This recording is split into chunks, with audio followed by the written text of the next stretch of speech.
put something on my hands. You can still start it.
Hey, welcome to another live. I'm your host, Lionel Allen. This is the Stewardship in Motion series. We go live every Wednesday night, 6 p.m. Eastern time, so welcome. We'll just get started here in a few minutes, wait for some more of you to join, and then we'll get through tonight's lesson.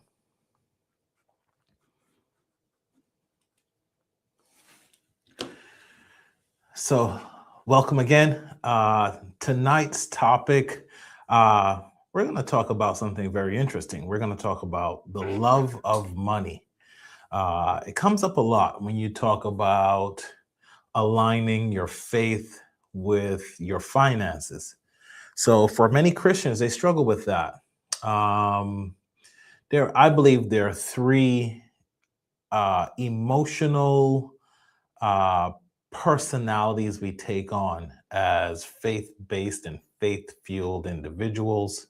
We'll talk a little bit about that, but we tend to demonize money. We misconstrue a piece of scripture that talks about money. And so we're going to go into that scripture tonight.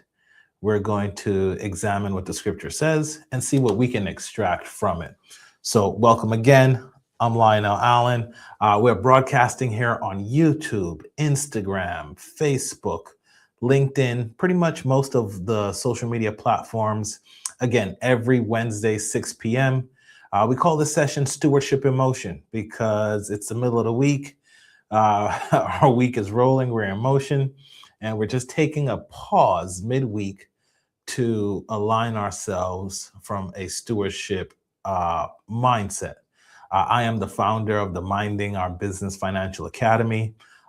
It is a financial academy designed to promote stewardship, financial literacy, financial management for all people, but especially for people of faith who struggle with aligning their faith with their finances. So without further ado, let's pull up our slide deck here and let's get prepared to go a little further into this topic tonight. The title for tonight is The Satisfaction Myth: Why Loving Money Never Fills the Gap. So welcome. Let's get right to it. So the scripture we're going to use that is commonly misinterpreted by many people of faith is found in Ecclesiastes chapter 5. We're going to look at verse 10. We're reading this from the New International Version.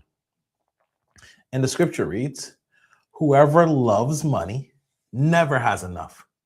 Whoever loves wealth is never satisfied with their income. This too is meaningless." So if you know anything about Ecclesiastes, it's a book of wisdom, just like 'Some people attribute the writings to the great King Solomon, but we know it's a compilation of writings from many people in ancient times. But we're going to look at this great piece of scripture here and try to unpack it and see how we can apply it to our lives today. It's pretty self-explanatory, but there's some key words in here that we have to focus on to fully understand it and actually understand it within context. That's the way I want to say that. So how do we translate this for today? Essentially, I believe if money is your source of fulfillment, enough will always feel like it's just out of reach. So I've talked a lot on this channel about the Parkinson's rule, which states that your expenses will always increase relative to your income. So as you get more income, your expenses will increase. And that feeds this feeling of never feeling fulfilled. So again, if it says in that scripture, whoever loves wealth is never satisfied with their income. And these are actual psychological principles and factors at work here. So that's what we're going to get into tonight. So let's be honest and let's start out with a real question I want you guys to answer. Feel free to jump into the comments and write your answer in the comments. I want to propose this. How much money would be enough for you to feel secure? So I want you to ponder that question. How much money would be enough for you to feel secure? Go ahead and type your answer in the chat if you're live with us. If you're watching this on YouTube after the fact, feel free to still comment and engage. We go into those comments and we try to respond and adapt the topics we're going through every week based on what you're commenting. So if you have your number, go ahead, put it in the chat. And I want to go ahead and sit with another question. So if you thought about what that number looked like, whatever came to mind, whatever that looked like for you, again, drop that in the chat for us so we have a discussion point that we can go back and forth and talk about and glean from each other what that number is. Because in our culture, they promote a lot of this nest egg culture, right? When you get to that magic $2 million, then you can retire and you're set for life. But we know, looking at the lives of the people who've won lotteries, pro athletes, celebrities who've made a lot of money. I talk a lot on this channel about windfalls. Typically people who have significant boluses or significant inputs of dollars in a lump sum typically don't do well. So I want to ask this other question. How many times in your life have you already hit the financial milestone that you set, but then you moved the target anyway? I know in my life, I remember as a young man in my 20s, the elusive 6 figures was the number. I remember like, I can't wait till I make $100,000 a year. All my problems will be solved. And then I made $100,000 a year and it wasn't enough. And then 120 and it wasn't enough. And then 140 and it wasn't enough. And then building investments that were making $200,000 a year, it wasn't enough. I remember when my household income was about $400,000 a year, and it still felt like it wasn't enough. Like there was more to make, there was more to grasp. So if you felt the same way, go ahead and type in the chat. If you've ever set a milestone, hit the milestone, and then move the target anyway. So maybe it was you got a raise. Then the next year you expected that increase or a bigger raise than the last one. Maybe you paid off a bill and then a new obligation showed up. So that has cycled for me in my life many times, right? You hear all the people out there, I won't call them by name, that say you should live debt free. I remember the first time I paid off all my credit cards, I was like, wow, we're debt free. And then I went and got a mortgage. and there came hundreds of thousands of dollars in debt. And then you want all the furniture for the house. So then it came more credit card debt again. So it's funny how you reach these milestones and then you engage in these cycles where you repeat the activity again. So maybe for you, it was a savings goal you had that you hit. Then your lifestyle started to expand and your goal needed to expand to match your lifestyle. And here's the uncomfortable question underneath all of that. What actually changed? What was it that changed between the time you set that original milestone, then met or exceeded it, and then it changed? Your feelings about that goal may have changed. So, not always is it your income, but more often it's your expectations. I've seen this play out in my own life. You work hard to get somewhere, like I talked about, right? That six-figure mark. And then the moment you arrive at the finish line or your perceived finish line, it just moves or it extends. And then you're not ungrateful, you're just never quite settled with that result or what you perceive your life to be when you reach that financial result. Maybe it was your lifestyle, right? Maybe you thought, when I get to $100,000, all my bills will be paid. I'll be able to take the vacations I want and everything will work out. And then inflation and other things happen externally. And then you realize that that marker that you set wasn't the lifestyle you thought you would have when you got there, wasn't actually what you were living. So that feeling has a name. And tonight, scripture puts it plainly. Whoever loves money never has enough. Not that the money is evil, not that the income is wrong. It's just that loving money, making it your source, creates an endless appetite. So here's how this shows up in real life. So again, I want you to be honest with yourself as we walk through these scenarios. So income increases, but peace doesn't. It doesn't come along with it. So maybe your lifestyle expands, but then that margin that you had between what you were making and what you were spending, that starts to erode and disappear. Or like I mentioned earlier, maybe you set that initial goal and then your goals begin to multiply as you walk down this wealth journey and your contentment starts to shrink. I remember for me, it was like owning my first home. And then when I bought my first home, it was 20 years ago. I remember that house, 4 bedrooms, 3 baths, seemed like it was a mansion. It was only 1,600 square feet, but it was the largest property I'd ever lived in.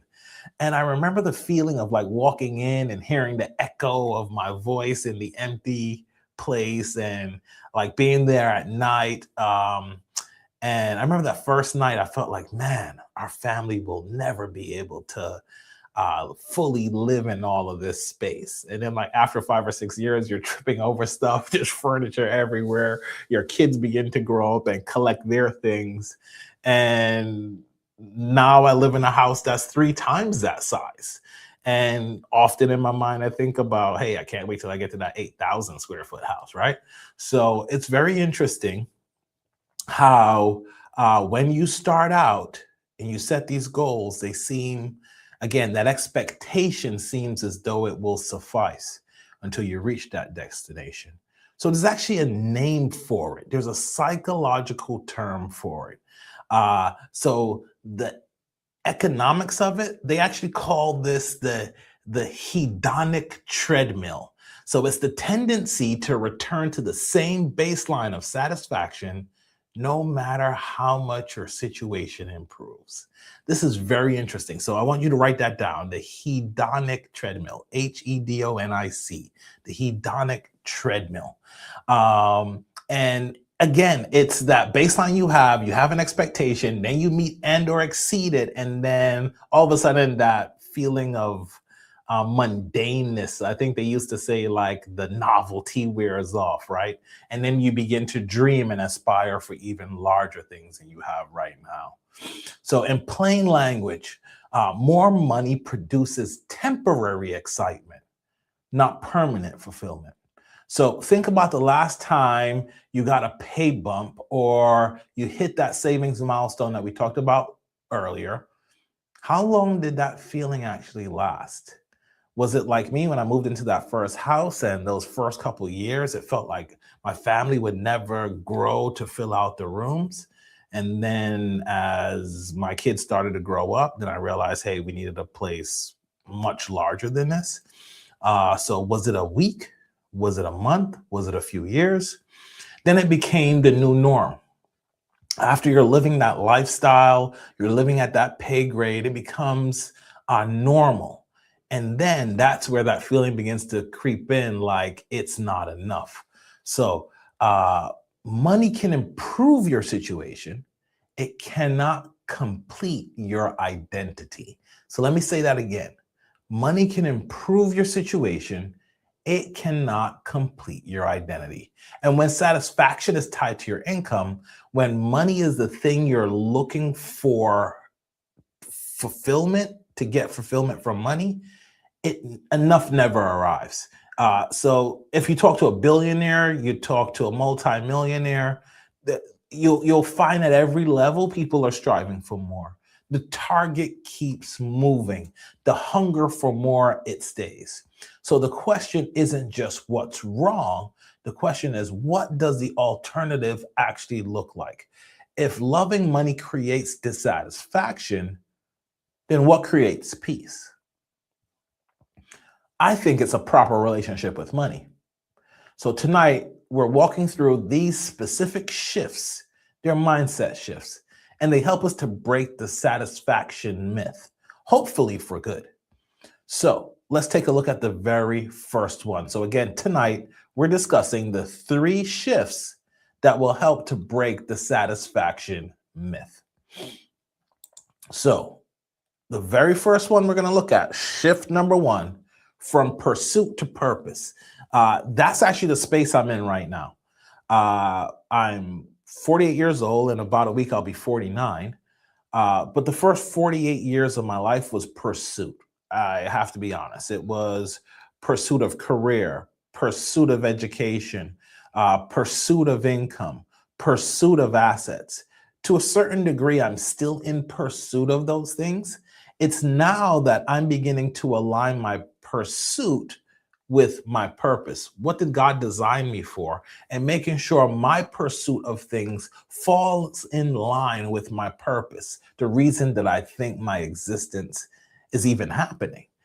So when money becomes the goal, life is a bit exhausting because you're just in that hamster wheel that people describe.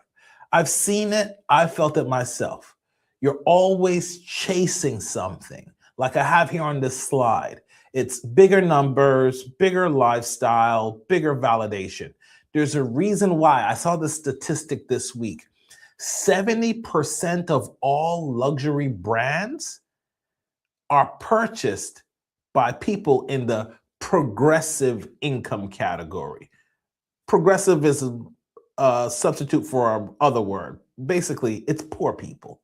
It's people who want to project the image of wealth, but they're actually not wealthy people. And that is what happens when we are seeking our status and our identity is tied to income.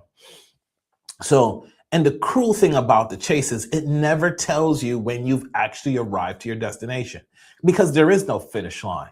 There's no moment where the money says, you're done, that's enough, now rest. So stewardship, however, that will allow us to reframe and recalibrate the entire thing. Money isn't the destination, it's the vehicle we take to get to the destination. So when purpose leads, when you know what you're building and why you're building it, then money will become the tool. Because then the money can serve your calling. Your money can then fund your values. And lastly, it can actually support your legacy, whatever that means for you.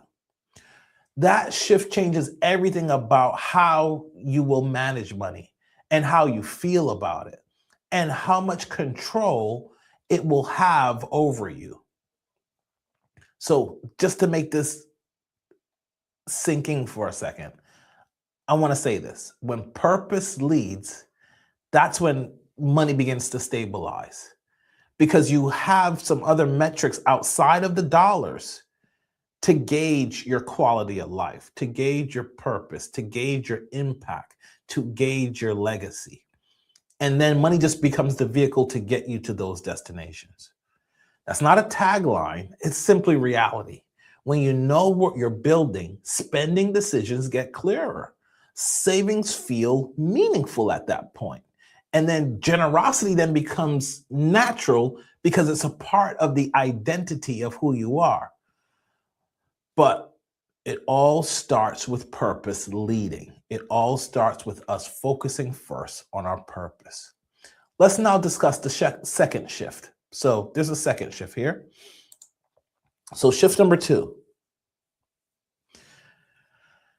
You have to shift from consumption to contentment. And I know this is like speaking a foreign language to most Americans, because as Americans, industry, business, capitalism all promote consumption. Our very economy is tied to consumption. There was a number that was produced today. It's called PPI, the Producer Price Index. Most people don't know about that number. That's the number that industry acquires resources and materials in order to produce products and services that they market to you. Most of you have heard of CPI, Consumer Price Index. And if you look at these two numbers, these are numbers that we gauge our entire performance of our economy based on how much consumption, how much spending the average American is doing. That directly impacts our economy. So that's just to show you the whole world we're living in is designed for us to be consumers. And that's really in opposition to contentment. So contentment doesn't mean you stop growing or you stop building or you stop dreaming. It means that your ambition is anchored to something. You define what enough looks like, what that lifestyle looks like, not because someone told you to want less or to live below your means, but because you've decided what you actually are building towards, what that quality of life looks like for you.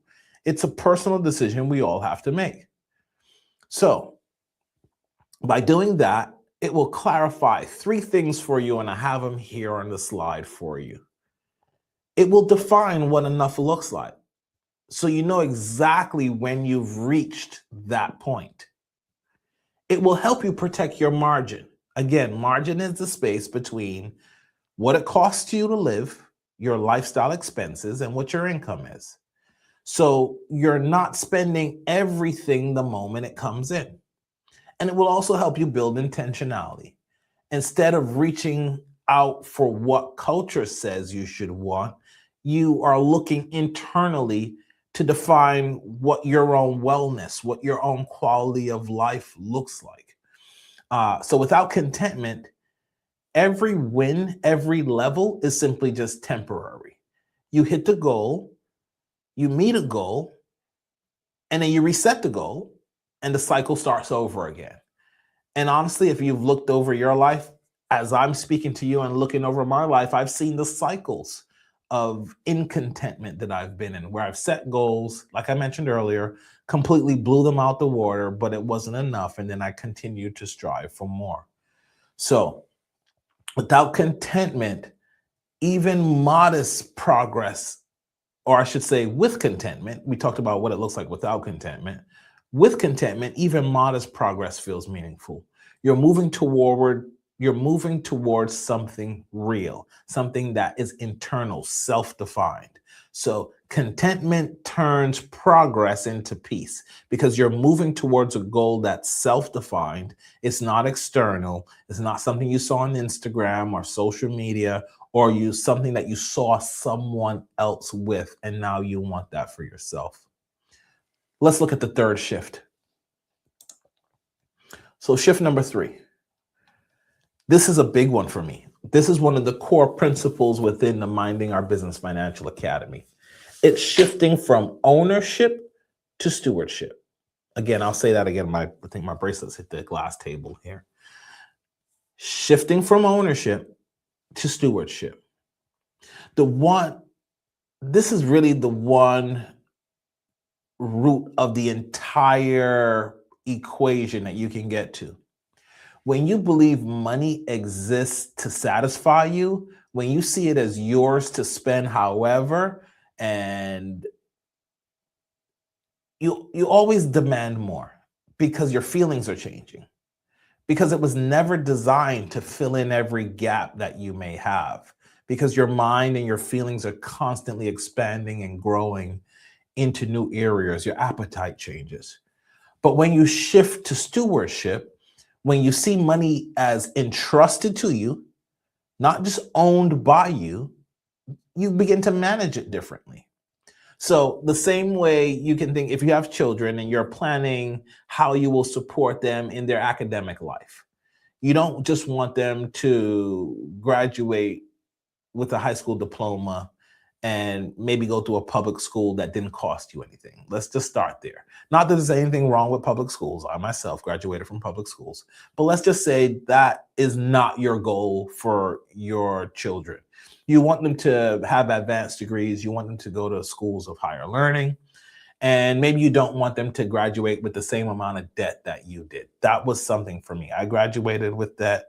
I'm still paying off my college debt, but I'm proud to say 3 of my 4 children will graduate college without debt, right? Because that was a goal. I had to sort of bite that bullet. I didn't want them to be faced with the same challenge.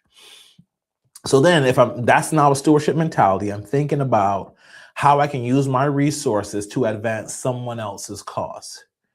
So then I have to do some planning then, right? I have to make sure they may have a college spending plan set up, or I may have to invest in a higher quality of education in their K through 12 period of their life, so that maybe they can get college grants, scholarships, and the like to help mitigate the cost.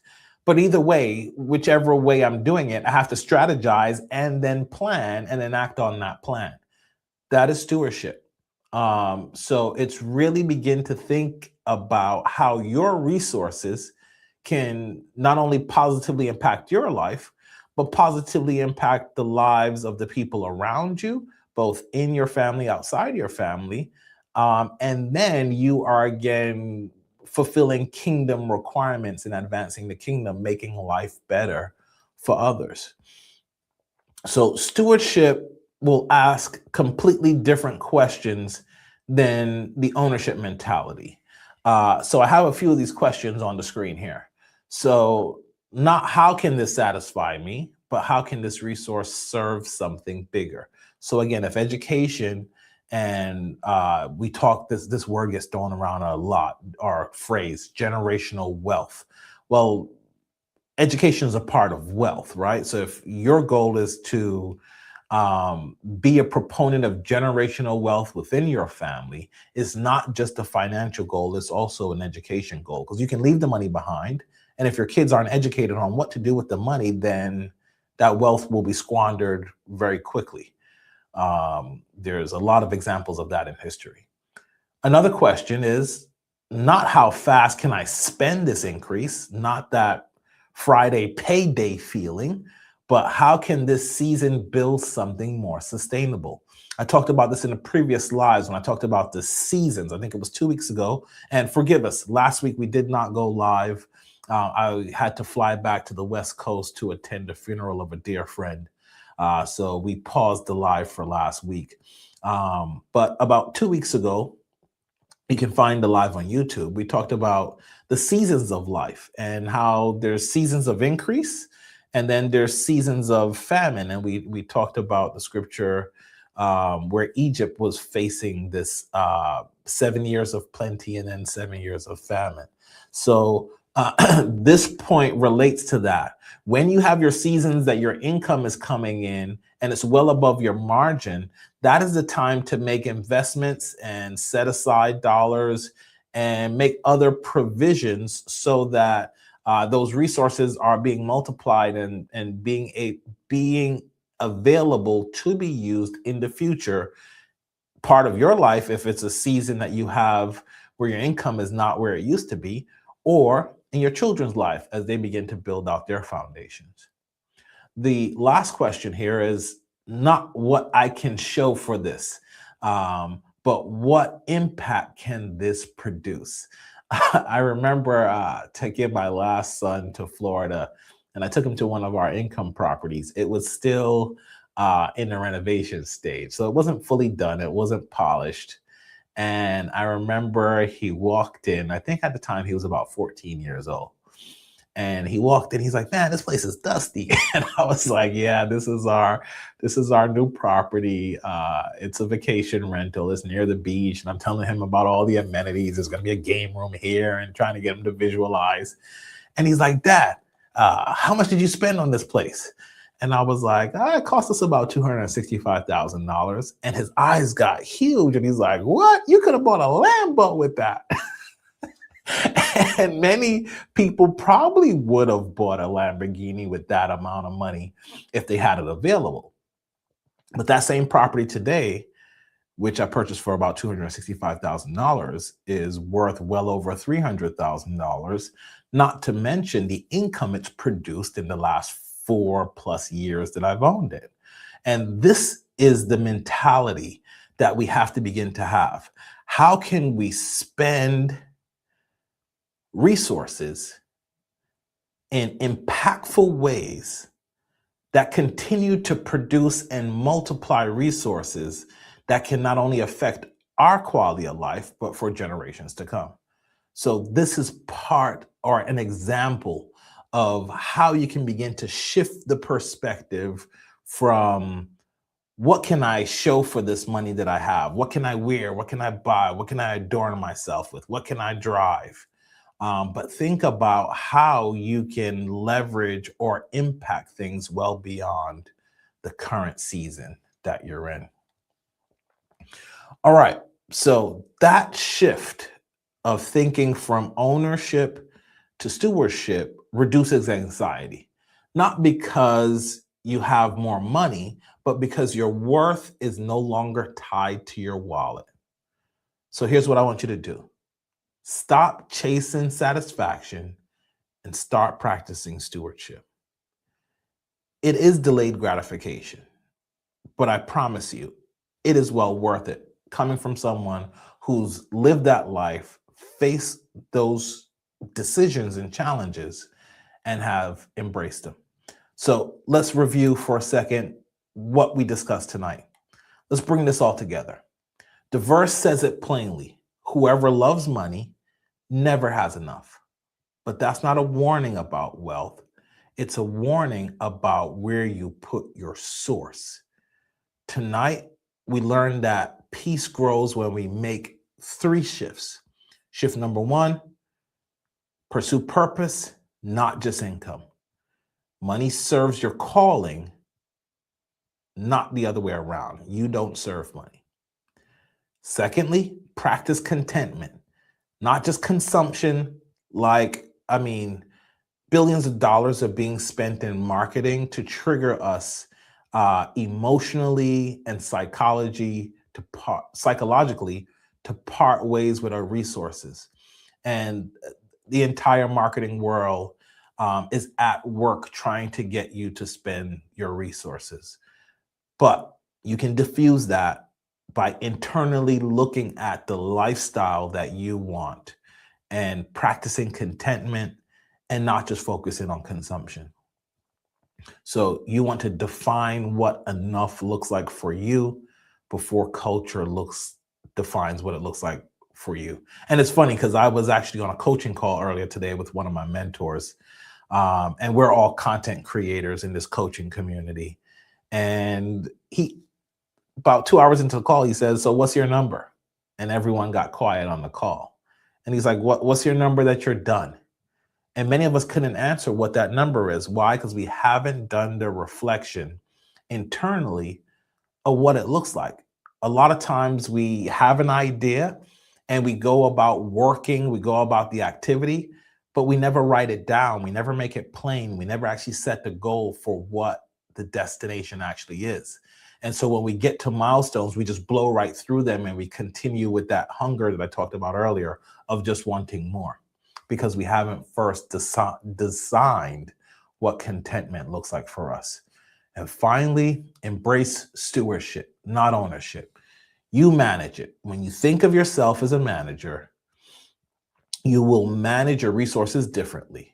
When you see it as something that was entrusted for you, like I said earlier, in order to multiply, to affect other people besides yourself, whether it's your children, ministries, nonprofits that resonate with you, you have to connect this to something outside of your own selfish ambition.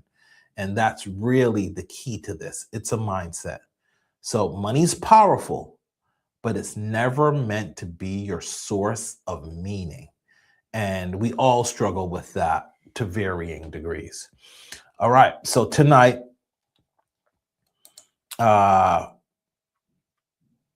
here's what I want you to reflect on this week. Where might the love of money be subtly shaping your decisions right now? This is something that I've had to reflect on in the last 2 years after leaving corporate America, having title, having a position, having a team that reported to me, having a six-figure salary that was guaranteed. This is a reflection that I've had to go through as I've shifted into a entrepreneurial role and a purpose-driven position.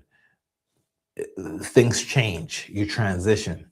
So you have to now start to look at, is it the pressure to upgrade your lifestyle every time your income goes up? Is it to mitigate your anxiety about money even when things are actually okay? Do you still get anxious? Is it that comparison that social media does such a great job of getting us into this comparison mode, feeling like we're behind because we saw what someone else had or what they posted or any of that? Or is it simply fear-based? Do you feel like you just don't have enough when you have more than you did several years ago, and maybe your core parts of your life haven't changed, but your income's gone up, but somehow your fear and anxieties increase, particularly now as we look at the economic factors that are happening within the nation as we engage in war and political unrest, and we are seeing our economic climate change. So remember, these are not budget problems. These are relational problems, and it stems from your relationship with money. So if I could plug the Minding Our Business Financial Academy here, we don't just teach budgeting. As you can see from this lesson, we help you build a healthy relationship with your money rooted in faith, structure, and clarity, so that money stops running you and you stop serving it and it starts serving you. So in the chat, I'd like you to comment enough if you want a copy of our financial audit worksheet. We'll be happy to give you a copy of that. Furthermore, what's even better, if you comment enough or find the link to our school in the YouTube or our social media description, you can actually engage in our free community. There are 9 lessons to that free community, and these audits are some of the exercises that you'll go through within the free community. We also have paid versions of the community that allows us to serve you more, building out your spending plan, your budget, your investment strategy. However we can serve you along the stewardship journey, the Minding Our Business Financial Academy is here for you. So to seal this all out tonight, I want to say to you, when money stops being your source of fulfillment, it finally becomes a very powerful servant. So thank you for joining us tonight. We appreciate your time and your engagement. And again, visit us at the Minding Our Business Financial Academy, hosted on the school platform. Again, you'll find a link in the description of this video or in any of our social media or YouTube bios. Feel free to join. It's perfectly free for those of you who want to start out your journey. We want to meet you where you are and serve you the best that we can. So have a great Wednesday night, and we look forward to seeing you next week, 6 p.m. Eastern Standard Time. Thanks for joining us at the MOB Academy. Now stop scrolling and go mind your business.